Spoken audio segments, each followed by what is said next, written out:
Rhino is on air. So we are live. I'm Petra Diamant, and I'm speaking to Panthera Africa today. Hello, Kat. Hello, Lizanne. Hello, hello. Yes, how are you? Well, and yourself? Good, good. I'm so excited about our talk. Do you want to introduce yourself quickly? Do you want to introduce Panthera Africa? Yes, so I'm Lizanne, and this is Catherine, and we have started Panthera Africa Big Cat Sanctuary. So we focus on education and spreading awareness of what's truly happening with captive animals like your lions and tigers and so forth. And then, of course, we also focus on rescuing animals out of not ideal situations and give them a little bit of a better life for the rest of their days. Yes. And you also have a vision of becoming the largest cat sanctuary in Africa or the world? Are we going for Africa first and then the world after that? Yeah, well, Africa, I suppose, is first and then the rest. Yeah, and it's, I don't think it's we have a slogan saying that in unity there is strength. So it's not about being the biggest but it's about uniting all the ethical sanctuaries in South Africa. Right now there's 7. And it is growing. So in that terms, we can then be a big unity of very ethical and pure animal-based sanctuaries. Yes. Okay, that's amazing, Kat. You know, you seem to be reading my mind, but it's been like that since the first time we met. I would have a question in mind, and then you would just start answering it. So talking about ethical practices, yes, definitely very, very important to look at concerning animal welfare organizations, especially in South Africa, looking at what's happened to the lions with the lion bone trade and the trade in lion products that was legal, going on to canned hunting, going on to this complete turning this animal into a commodity. And what a disaster it is now at the moment, looking at 10,000, or are we talking about 8,000 lions in South Africa currently in captivity, and all looking at a future of being traded, not live, dead, and having their bones and skin and skull and whatever, all parts of this animal being traded to the Asian market. So let's talk about the lion bone industry and the international trade, illegal trade, and legal trade on this animal. Yeah, so I just there's no new statistics from the last couple of years, but the last numbers were from 2013, and they said at that time they were then legally traded 1,094 carcasses. And what is scary, that is just then 3 years before that, in 2010, there were only 287. And then before that again, it was only 60. So in 5 years, it has risen from then 60 carcasses to over nearly 1,100.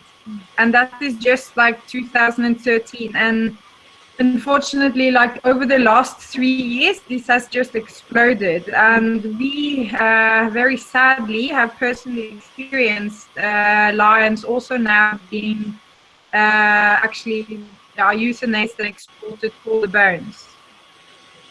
So we know that there's because I always say that it's very good that the focus on this lion industry is enhancing.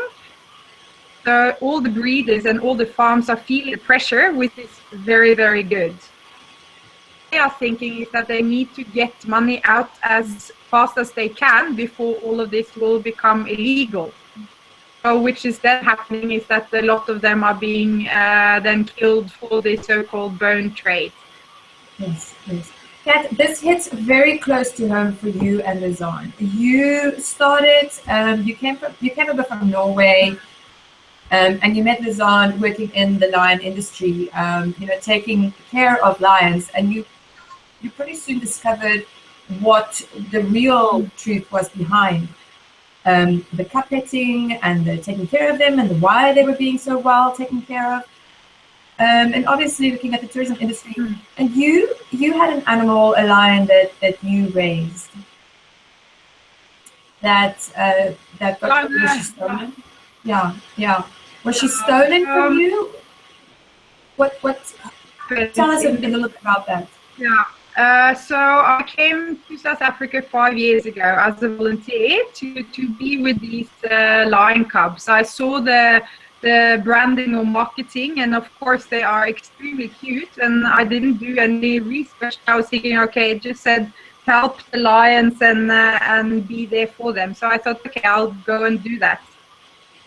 And then I, of course, fell completely head over heels, and then I ended up coming back many times. And there were especially 5 lion cubs that I was together with. And during my then volunteer experience, I became very close with them. And especially, I would say 3 of them, Oliver, Obi, and Shani. And so we then managed to like Shani, she was with us for a little bit longer than the 2 others. And then she was moved to a different facility. And so Lizanne and myself, we went there and visited her. And then when we came there one day and going to visit her, she wasn't there. And then they, oh no, we just moved her to a different facility. So then we were like, okay, then we went there. So then we started to go and visit her there. And then I think it was about a year later or so, we then, both of us, we have understood that your gut instinct is something that is extremely powerful. And especially Lizanne, she gets very clear dreams and very clear intuition. So we then, we felt something was wrong. So we then ended up going to this place, and then when we came there, she was gone. And there were many stories, and there were stories of saying that now she's just traded, or she's just moved again, and then when we started to, because then I got very angry and said, well, either you tell us where she is, or we will go further. And then is when the threats came. So then and it's not a soft threat, to put it in that way. So then we understood that we need to be careful in this, and but then they told us she was dead. And then again, our gut instincts and also this very powerful animal communication that we are using a lot of.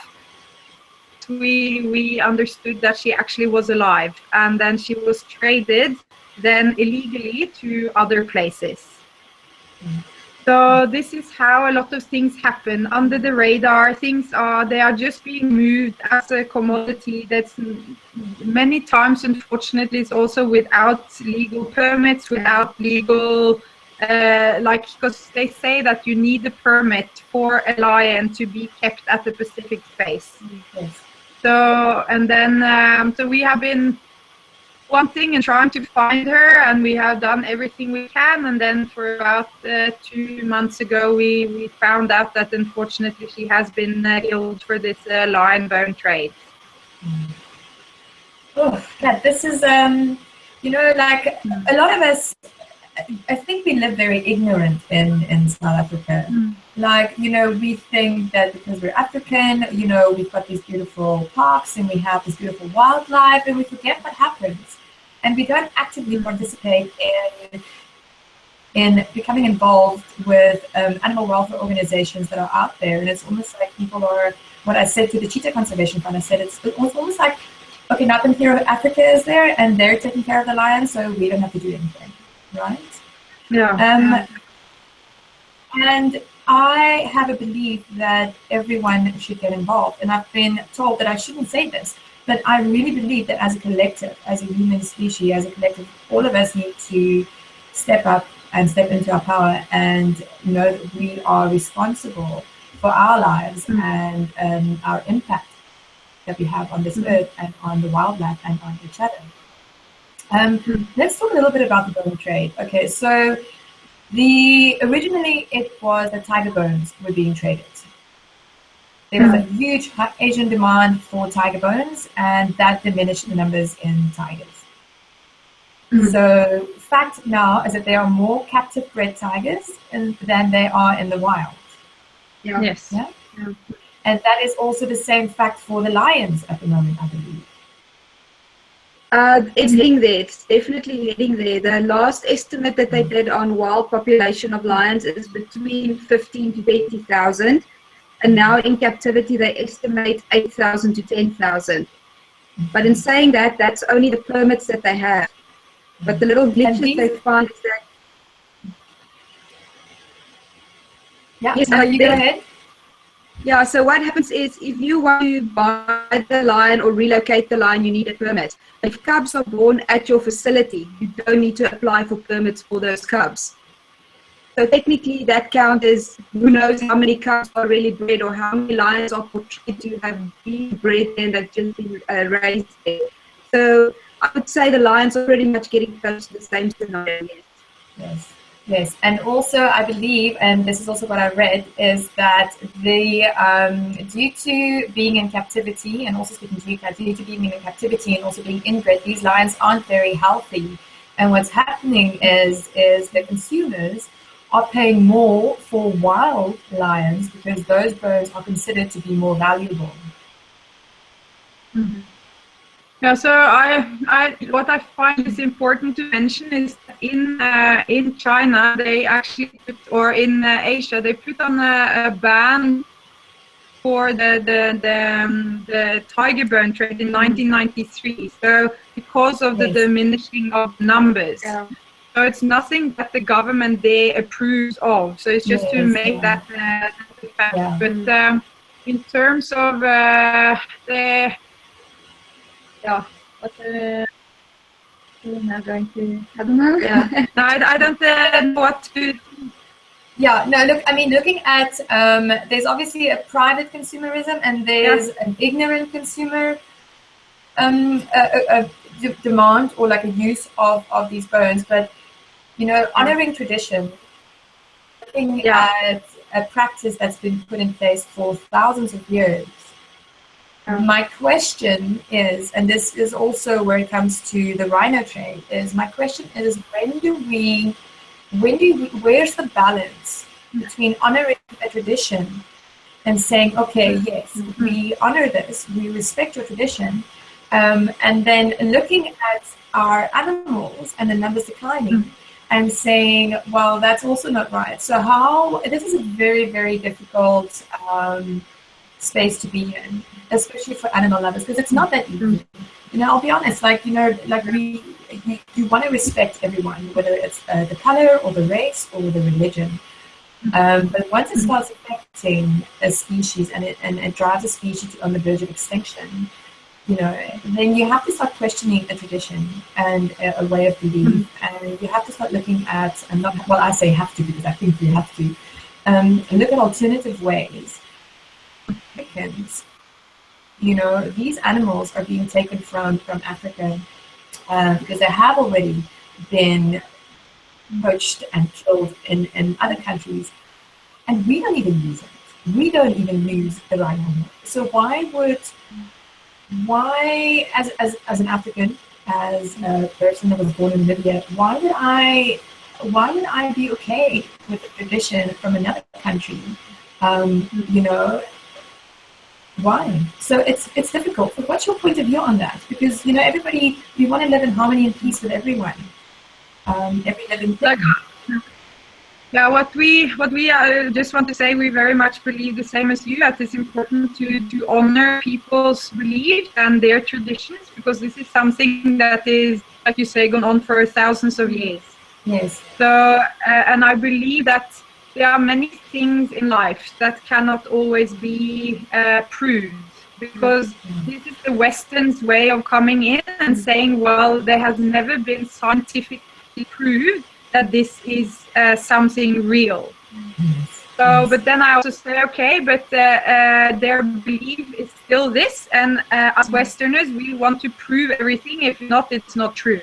So I personally believe that is also not the real thing, because I've been personally also raised on homeopathic medicine, and for many years they never believed that was real either. Yeah. So in saying that, I believe that we sitting here today, we are a generation of change, and this is not just for the three of us. This is in every single culture, every single nation. in China as well, or in the whole of Asia, there are also people growing up and feeling the same as we do. The portion of people using this is extremely little. Yes. So in this way, we have a very strong belief. Like as Lizanne said, we are an educational platform, and we are currently just expanding on this. So our belief is that we can bring the children in focus, or the youth in focus, because that's the future. And yes. Our dream is actually to get in contact with either like as small as say 15 years old or up to university, and get a group, say 10, 15 students or young children to come here, and we create say a 10 days trip for them, that they get and fall in love with the nature, with Mother Earth. They see the animals. You can so they get the emotions behind it, and then they actually know the truth. And a very good friend of ours, he told me a quote that says that a culture is based on many or a lifetime of stories. So I believe that it's us now time to tell a new story. Yes. And then this is the way of the future for the change. Yes, yes. Thank you, Kat. So before we close, or before we end the conversation, so Lizanne, my question to you is, because Kat, you've been speaking, what do you think? Because you've been born you were born in South Africa, right? You're from South Africa. Okay, yeah. Yes, yeah. What do you think South Africans in their personal capacity, that aren't involved with animal organizations, or that don't have a lot of money, or that don't even have a lot of time, what can each of us do in our own personal capacity as an individual to help protect species? I think the main thing is awareness. I'm pretty sure no matter how busy you are in life, 90% of people have Facebook or Instagram or Twitter, and it's just those small little messages that you get, just to pass them forward, because you never know who they reach and on which ears they would fall and which hearts they would touch. So I think the easiest thing is just to keep on sharing the positive messages, and just lift the positive places, the ethical places above the negative places, because I feel we, like our Facebook page, we try to only post positive things, because I feel people also get so tired of just seeing this lion has been killed, that has been done. But if you can focus on how animal welfare can do for a captive animal, and if people keep on sharing that, I'm sure that a big tickle for the list. Yes, amazing. So ladies, so that was our 50 minutes. I've had the good fortune and good luck of actually visiting Panthera Africa and experiencing the white lions that you have and the animals that you have there, this ethical practice. And also, I spent the whole morning with you, Kat, speaking about how important it is for people to really follow the ethical way of doing things. So we said that we would use the hashtag EarthAlive365, yay, for speaking up and speaking about animals and reaching out to people from all over the world, to get involved and participate. So we're calling on the social media warriors, the Facebook warriors, everyone and anyone. If you're human, you need to use this hashtag and come and speak to us and speak up, so that we can reach people wherever they are and raise some more awareness. And the hashtag is code for a celebration of all life, which all of us should do every day, every moment, with every breath, and know that our heartbeat beats to the beats of other hearts, and we are alive. And as long as we're alive, we can create change, and we can be the magic and have all life thrive. Take 2 minutes, invite whoever you want to invite, big companies, small companies, say thank you to whoever you want to say thank you to. The floor is yours before I say goodbye. Yeah, thank you to you for having us, and it was really amazing to talk about this. And just to everybody out there, just for me, the biggest thing is follow your heart, listen to your gut, and follow our journey, and see how you can help us to save lions, tigers, leopards, and it doesn't end there. It also goes to all other species. And we said the other day, in terms of why are we actually doing this? Is it just for the lions and the big cats or the cats or the animals? But it actually, end of the day, it is for the human race, because I feel that we are needing to raise our consciousness and our awareness to actually understand that we are all interconnected in some way or another. And by understanding that and becoming aware of who we are and that we are actually a unity of beautiful beings, we will, I believe there is a good hope for a good future. Yes, hope for a good future. I'll say trust in a good future. So, Kat and Azan, I'm going to be speaking to you again, and we'll be talking about animal communication for our next online chat. So, from Earth Alive 365 and me, Petra Diamant, and Kat and Azan, take care of our animals. We love them dearly, and they have a space on this earth, and we are very fortunate to be sharing it with them. Peace. Thank you. Thank you. Peace out. Bye.